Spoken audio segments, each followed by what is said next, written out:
Hello বন্ধুরা, welcome back to my channel. আজকে সকাল সকাল নতুন ব্লগ নিয়ে চলে এসেছি। সকালবেলা ঘুম থেকে উঠে দেখি না রাতে বৃষ্টি পড়ছে।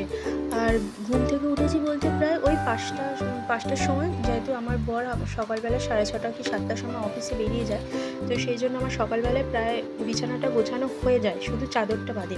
তো এখন এই যে হাফটা ছিল সেটাই এখন চাদরটা ভাঁজ করে বিছানাটা টান টান করে বিছানায় ঝাঁটা দিয়ে দিয়েছি। আর এদিকে আমার শাশুড়ি মা বলছে যে আমাকেও একটু ক্যামেরার সামনে নিয়ে আয়, আমি একটু কথা বলবো। ওই যে আমার শাশুড়ি মা চলে এসছে কথা বলতে। আর এদিকে আমি ডাল বসিয়ে দিয়েছি, ডালে ফোড়ন দেবো, ডালটা সিদ্ধ হয়ে গেছে। এদিকে মা ফ্রিজ থেকে কি রেসিপি? বাঁধাকপি দিয়ে কাতলা মাছের মাথা হ্যাঁ আর বেগুন বড়ি দিয়ে হ্যাঁ। কাতলা মাছের ঝোল। বাহ। আর ওদিকে ডালে দেবো ধনেপাতা, তো সেই জন্য আমি ধনেপাতাটা কেটে নিচ্ছি। এদিকে তা মা জিজ্ঞাসা করছে ডালে কি ফোড়ন দিবি। আর বললাম মুসুর ডাল যেহেতু ধনেপাতা 5 ফোড়ন দিলে ভালো লাগবে। তো এই যে আমি ধনেপাতাটা কেটে নিয়ে এসে ডালে দিয়ে দিয়েছি। আর প্রায় নামিয়ে নেবো, ফোড়ন হয়ে গেছে। আর এদিকে মা এই যে বসে গল্প করছে বাবার সাথে। মা এদিকে সবজি কাটছে আর বাবার কোলে বসে রয়েছে আর একদিন লুচি। তো এই যে বাঁধাকপি কাটতে বসে গেছি, যেহেতু মাছের মাথা দিয়ে বাঁধাকপি হবে।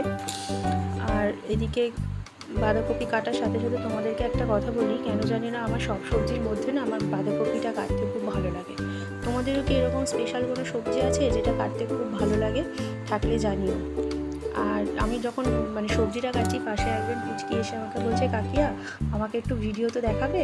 তো ওকে তাই সবজি কাটাটা বন্ধ রেখে ওকে আবার একটুখানি ভিডিওতে দেখাতে হয়েছে। যে আমি বললাম বল হাই বল। এই যে দেখো ম্যাডামকে।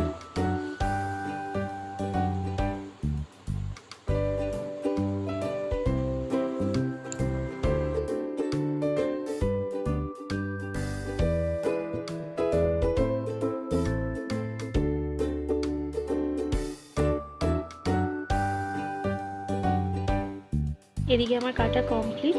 আর ওদিকে মা লাউয়ের ছোবলা দিয়ে আলু দিয়ে ভাজা করছে, তো সেটা একটু তোমাদেরকে দেখিয়ে দিলাম। আর এদিকে কাটতে কাটতে আমি চলে এসেছি আবার বাঁধাকপির আলুটা কাটতে। আর এদিকে ও বসে পাশে বলছে যে তোমাদের বাড়িতে বিড়ালটাকে কে দিয়ে গেছে। আমি বললাম আমাদের বাড়িতে বিড়ালটাকে ফেলে দিয়ে গেছে। বলে ও কি খায়, কি কোথায় ঘুমায়, কোথায় থাকে, এত সব প্রশ্নের উত্তর দিতে তো আমি বলছি তুই একটু চুপ করে বস, আমাকে কাজটা করতে দে। তো ওর সাথে গল্প করতে করতেই আমার কাজটা শেষও হয়ে গেছিলো আর ভালোও লাগছিলো ওর কথাগুলো শুনতে।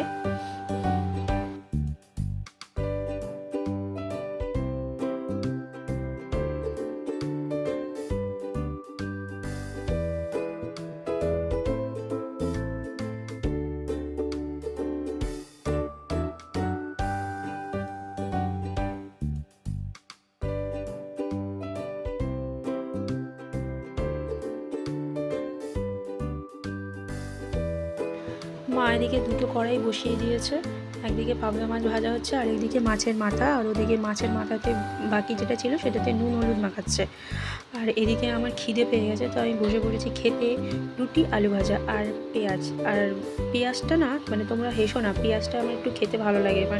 রুটির সাথে যদি আমি পেঁয়াজ না হয় তো আমার যেন মনে হয় যেন কি খেলাম না, কেন জানি না, তো আমার ভালো লাগে। দেখো বন্ধুরা, আজকে ওয়েদারটা এত বাজে, সকাল থেকে বৃষ্টি হচ্ছে, কিছু করতেই ভালো লাগছে না, মনে হচ্ছে না সারাদিন ঘুমিয়েই থাকি। আর এরকম বৃষ্টির ওয়েদার থাকলে সারাদিন শরীরটা অলসেমিতেই কেটে যায়।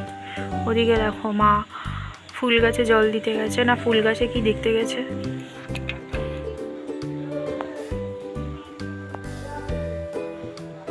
কি দেখো তুমি?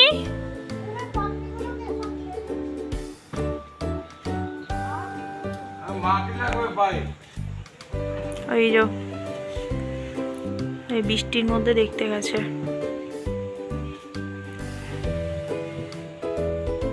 তো আমার সব কাজ কমপ্লিট হয়ে যাওয়ার পর দুপুরবেলায় স্নান টান করে পুজো দিতে এসে বসে গেছি। তো দুটো সিংহাসন যেহেতু, তো পুজো দিতে না একটু সময় লাগে।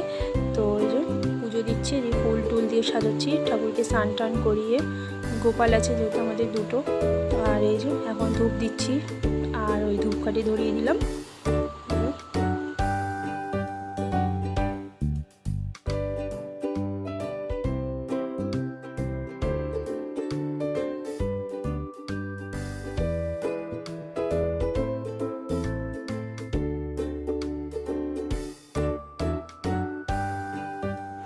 স্নান টান করে আমার পুজো দেওয়া কমপ্লিট। তো এখন যাব খেতে, খিদে পেয়ে গেছে। তো 2:15 বেজে গেছে। তো চলো খেয়ে দিয়ে তোমাদের সাথে পরে দেখা হচ্ছে।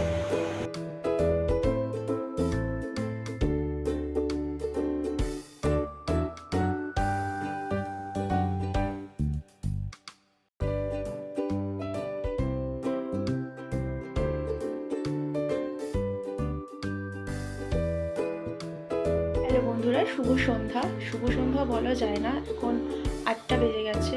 আর অনেকক্ষণ আগে ঘুম থেকে উঠেছি, ওই 6:30 নাগাদ। তারপর একটু আলসেমি লাগছিল, তাই একটু ফোনটা নিয়ে বসেছিলাম। আর ভাই এনেছে চপ মুড়ি, তো মা বললো খেয়ে নে, নাহলে ঠান্ডা হয়ে যাবে। তো সেটাই নিয়ে এসে এখন একটু খাবো, তারপরে তোমাদের দাদাভাই চলে আসবে। তো আজকের ব্লগটা এখানেই শেষ করছি। যদি আমার ব্লগটা ভালো লেগে থাকে অবশ্যই সাবস্ক্রাইব করে দিও চ্যানেল।